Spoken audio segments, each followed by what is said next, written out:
Well, they waved them off in beautiful sunshine, and thankfully that weather was locked in for the day. Likewise with the ambition of a breakaway, and, well, it went off very, very quickly. And then, of course, the cream always rises to the top, and Thies Benoot was doing a slingshot job for Wout van Aert.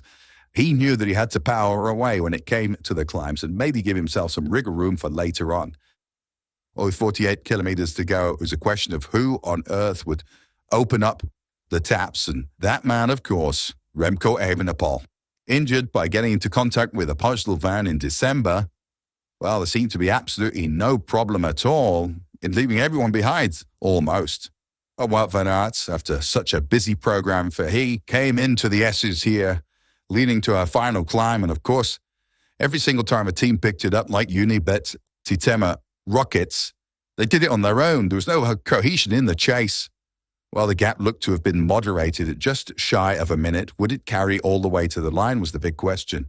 Well, the S-Bocht is the last climb of the day, but it had to be taken, of course, 3 times as part of the scenario. Tom Pidcock was starting to pedal squares, and when the bell finally tolled, still, the 3 of them were up front. Blackmore helping out in all of his turns until, of course, he couldn't help anymore.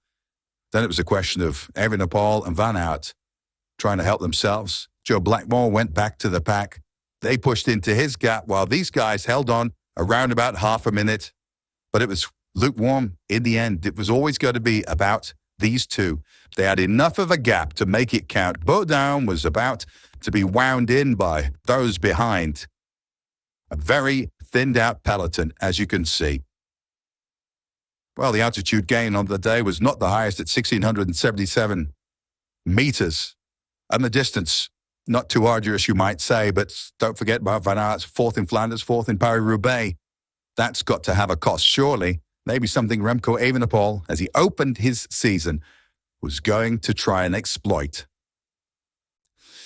Meanwhile, it's back to this diamond duo up front, and everything that can be jettisoned is being jettisoned. Remco Evenepoel, the last look of his visage, it said to me that he's already feeling a bit emotional about this. This would be an amazing way of opening his account up again for us here at the Brabantse Pijl. Well, he said, no, yeah. He said, no, it started. No gifts in this game, Brian.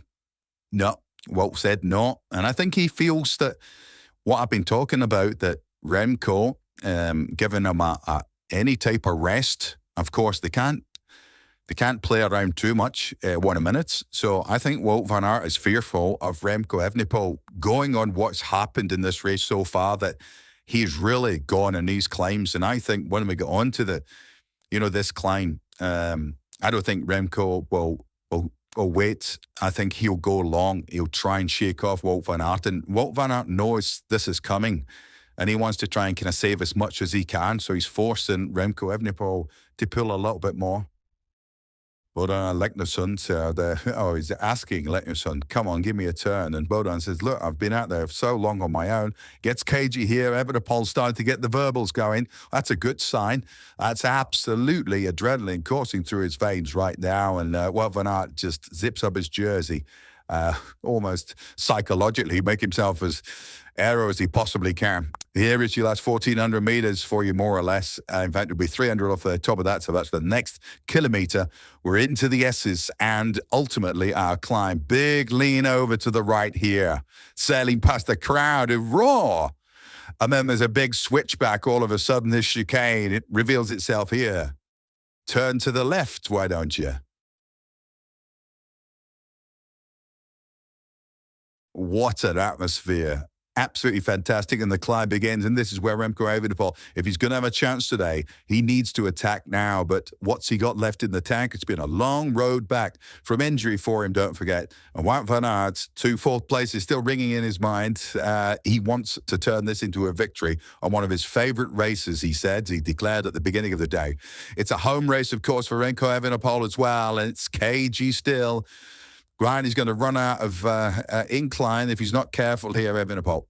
Yeah, I thought you'd try something, but he isn't. He's trying to force Wout van Aert in front of him. He's trying to look for that kind of element of surprise, but It's not going to happen. Wout van Aert knew he was on his case with 2 kilometres ago. He wanted to force Remco Evenepoel to the front, and he has. And Wout van Aert's just going to sit there. Surprising that Remco hasn't gone earlier than this, because the closer we get to the finish, the more that everybody's favouring Wout van Aert for the victory. Oh, well, however this pans out, I'm sure they'll be thinking about the strategy. And indeed, Evenepoel may be thinking about refusing to work and just putting the pressure on Wout van Aert if you believe he got the beating of everybody else. But we're into the hoarded sections, and that's all academic just for now.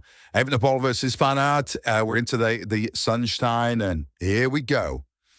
Who's going to pick it up first? But you just feel that Wout van Aert here is in the best place. He's been riding shotgun here on the back wheel of Remco Evenepoel, and Wout van Aert is going to come around him.